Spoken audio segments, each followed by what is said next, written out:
Hi friends, and welcome to my highs, my lows, my Halloween Horror Night ranks and my haul video. That's a lot of things.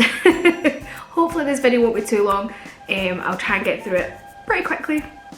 But yeah, that's what you've clicked on and that's what you're gonna get. Disclaimer, the lighting will change. I'm using natural lighting. It's not usually this sunny in Glasgow, but hey, it is today for some reason, so we're just gonna go with it.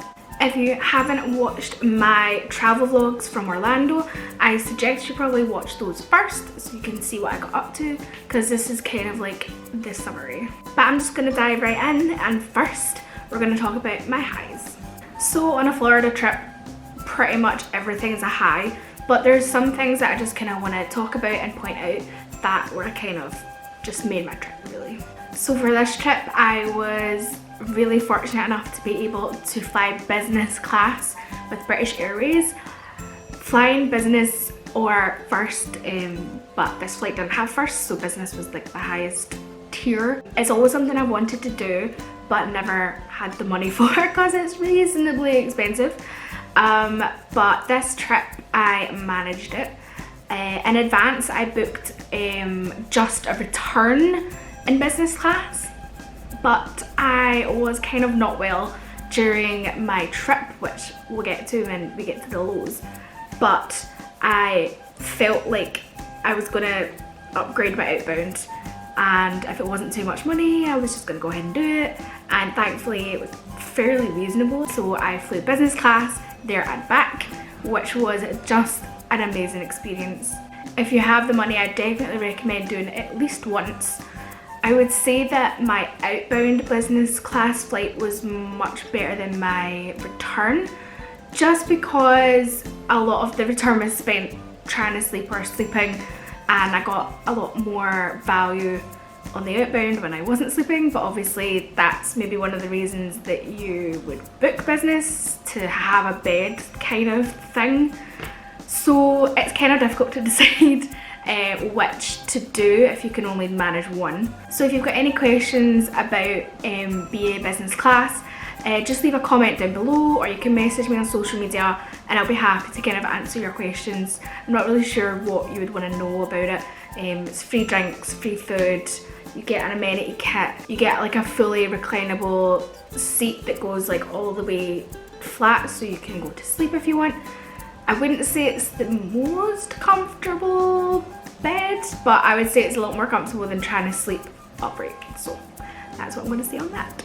So next on my highs list is Cabana Bay Beach Resort, which is the hotel that I stayed at Universal. I cannot say enough good stuff about this hotel.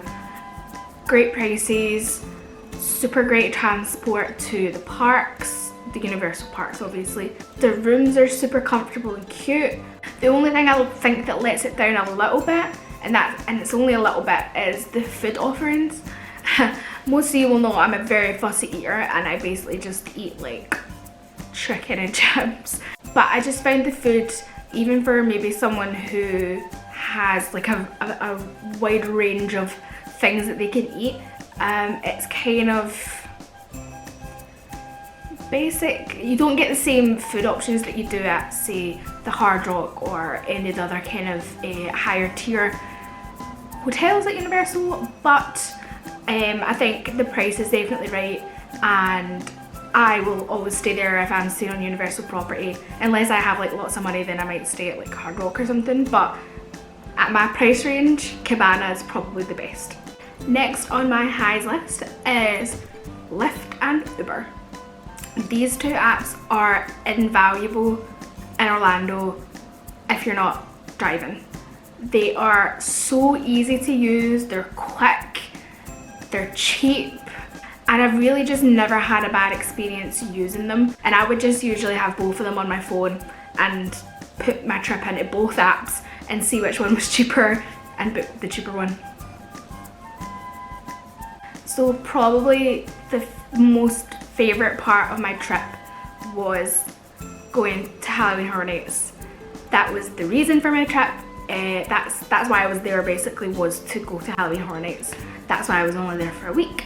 Later on in this video, I'll be giving you the rundown of my house rankings from favourite to least favourite, but just generally, Halloween Horror Nights is so much fun.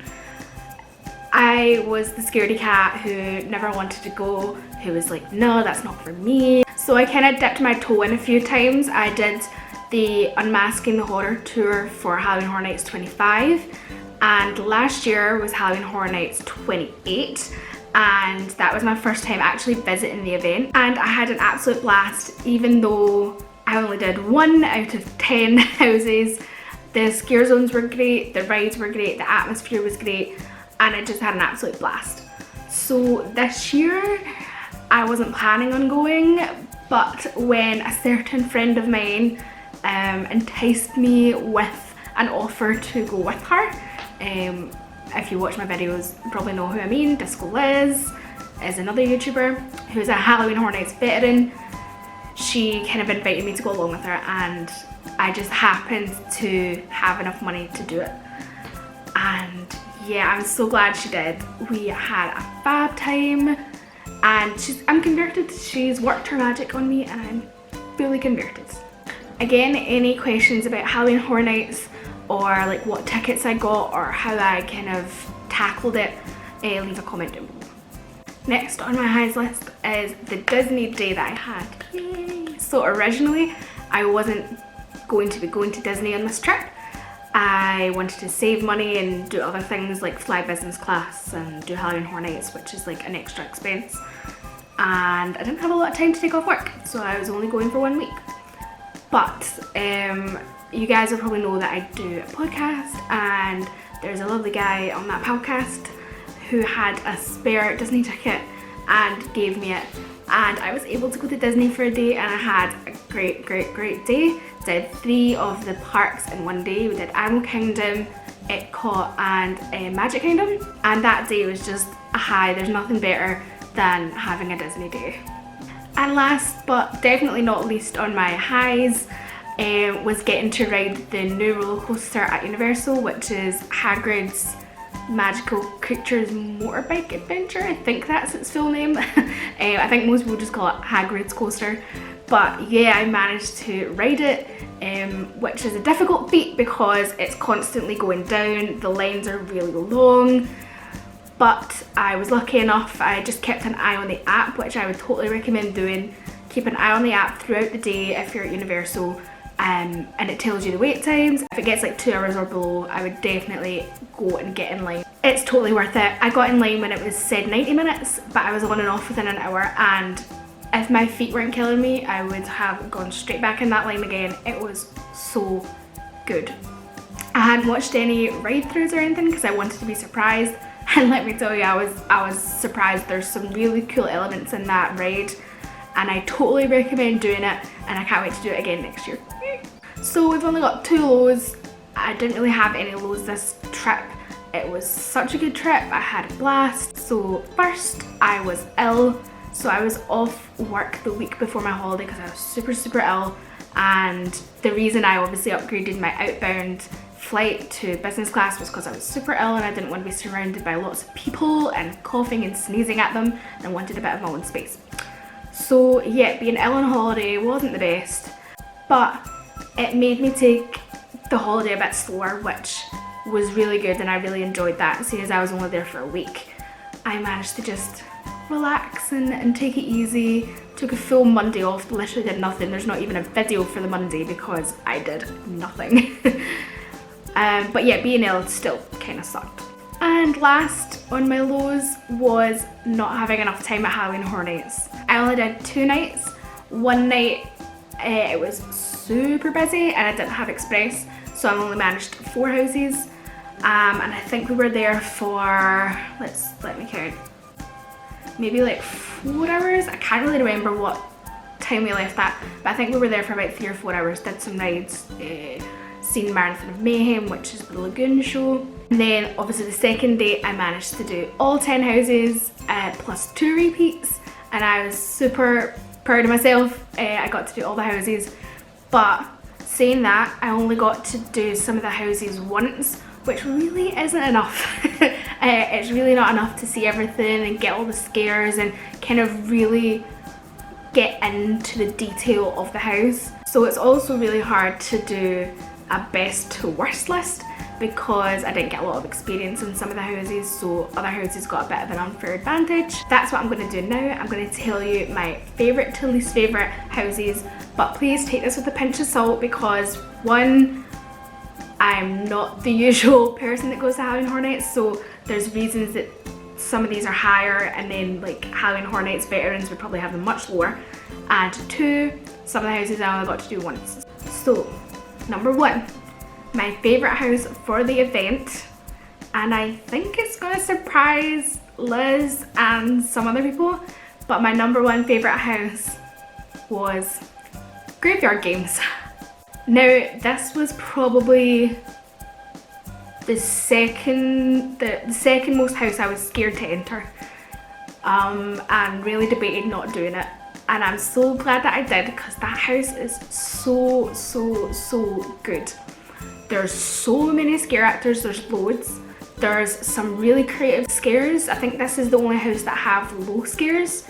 I remember one literal like ghost zombie thing like crawling on the floor, and that was so cool. There was some really good effects, but also the set was stunning. And this was one of the houses that I got to go into during my Unmasking the Horror tour, so I got to see it in a lot of detail, and I think that helped me because it is a really scary house, but I also just loved it. And it was maybe also because Liz got really scared like a lot, and I was kind of behind Liz and I got to see her get scared quite a few times, and it was very funny. So second on my list is Killer Clowns from Outer Space, to give it its full name. So this house was not scary to me in the slightest, but it was just so much fun. I had an absolute blast in it, and I think that really helped me enjoy it because it wasn't scary.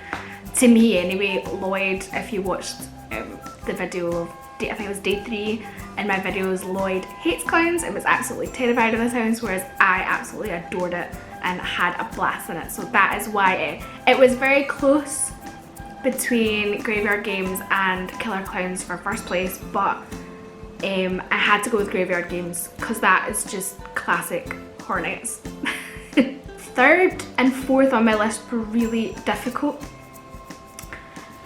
but there's a reason that the fourth one got put in fourth place, and I will tell you that once we get there. But in third place we have Universal Monsters. So Universal Monsters was third on my list of scariness. So Graveyard Games was second and Universal Monsters were third. So there was 3 houses I was really scared to enter. But I really enjoyed this house. Again, there was lots of cool sets, which is kind of like a running theme through Halloween Horror Nights. The sets are just amazing. And also Liz got some really funny scares in this house, so again I enjoyed laughing at Liz. So fourth on my list, the reason why this didn't go at number 3 was because this house stank. Number 4 is Nightingale's Blood Pit. This house stank so bad.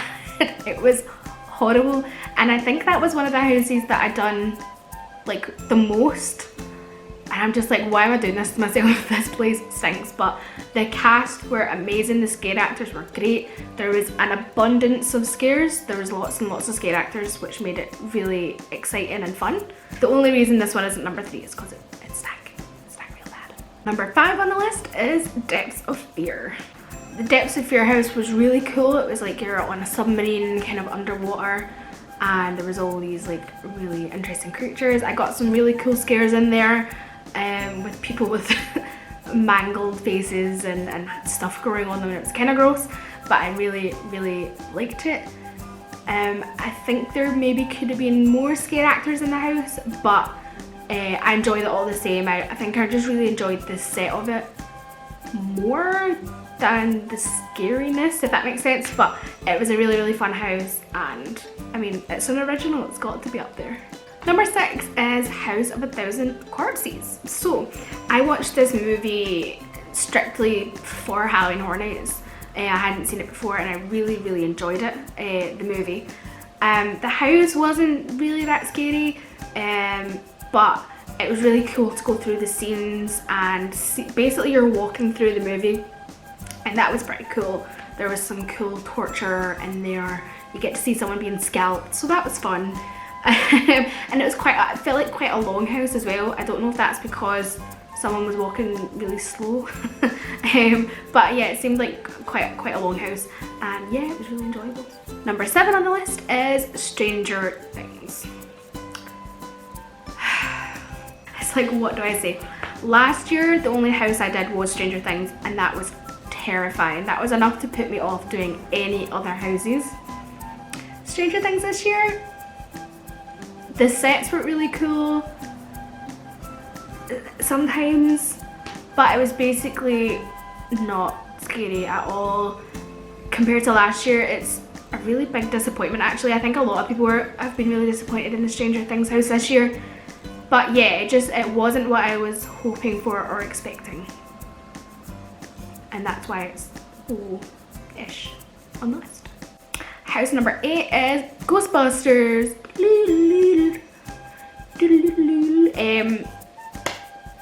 The reason that Stranger Things comes before Ghostbusters is just because Stranger Things is a lot more nostalgic to me than Ghostbusters. I'm a 90s kid, not an 80s kid, although I do love Ghostbusters, and it was a really cool house. I think Stranger Things just picked it. It was really close between both of them. To be fair, they could kind of interchange. I would have needed to see the houses more to kind of choose, and then maybe Ghostbusters would have just bet Stranger Things, but for now, Stranger Things beats Ghostbusters, but Ghostbusters was still really awesome. Second to last, number 9 is Yeti. This was my number 1 most feared house. And that's maybe why it's so low, because I don't know, I won't say I didn't enjoy it, because I did enjoy every single house, but it just didn't stand out to me in any way. That sounds really bad. I don't know, I think it was just because of my trepidation of going in. I kind of like blocked it out of my memory. I like blacked out. Again, that's another house I only did once, so it's kind of hard to judge it. But there was some really cool effects in there, like some of the kills were really good. But yeah, it comes in number 9 just because I feel like the other ones beat it. Not because this house was a bad house, I just feel that the other ones come before it for me personally. And last but not least is the Us house. Just, that's all I'm gonna say. So our last segment, you'll be pleased to hear, we're almost there, is what I got during my trip. So I want to show you 2 things very quickly that I didn't pay for. Actually 3 things. One of the things I got for being in business class was this little amenities bag. If you watch my travel day video, you will see exactly what was in here. I also got another one on the return journey, so yeah, they're pretty cute and there's some decent stuff in there, so you should definitely check out my travel day video, which will show you exactly what was in here. I also swiped a menu. I can't even remember if this was the outbound or the inbound. Here's the menu. I don't really know if you can see. So everything on this is free. So that's the kind of drinks. And then the food menu is in here. So I don't have any of this because I'm like the fussiest eater ever, but yeah, it's all free. Blah blah blah. And then you've got breakfast over there. Oh, so this must have been the overnight flight. This must have been the return. Champagne and wine and stuff. Yeah. So totally not this. I think you're allowed to. Surely they don't reuse these. And lastly, lastly of the free things, I got this for doing the Unmasking the Horror tour, and it's a little badge that says Sith Happens, which means, if you aren't a Halloween Horror Nights fan, Sith stands for stuff in face. That's the PG friendly version. Stuff in face. But it's basically in the Halloween Horror Nights houses, there's things hanging from the ceiling like strings or cloth or something, and it's dark and then you get stuff in your face. That's what this is. So this is pretty cool. I'm kind of chuffed for this. So, yeah, that's what it says on the back. Okay, so I'm going to start with the Universal stuff. First and foremost, of course, I had to get a mug. So here is my mug and it's so pretty. I love it. I love it so much. And this was $16, so not that bad, but I'm very excited to start using this because I haven't used it because I've been waiting to make this video, so yes. I also adore a magnet, so I looked everywhere last year for magnets and they didn't have them, so I don't know if I just didn't find them or if magnets are new for this year, but I'm so happy they have magnets. So this is my magnet. It's a Stranger Things themed. It says Halloween Horror Nights at the bottom. And this was $7. And last but certainly not least, I obviously had to get a Halloween Horror Nights t-shirt to commemorate my triumphs. I also bought one of these last year, but I can't really say that I triumphed that year, but this year, triumph, absolute triumph. It says maximum screamage, and then on the back you've got all of the houses from this year, which I can indeed say I did them all. Yay! This t-shirt was $32. So that was all the Universal stuff, which was all Halloween Horror Nights stuff. But now on to the Disney stuff. First up, for Disney. I'm sure I'll wear this.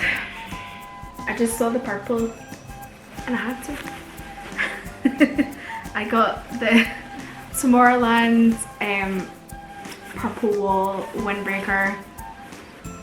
Oh, it says Tomorrowland down the sleeve, and it was $50. I saw this adorable pen and had to get it. Look how cute it is.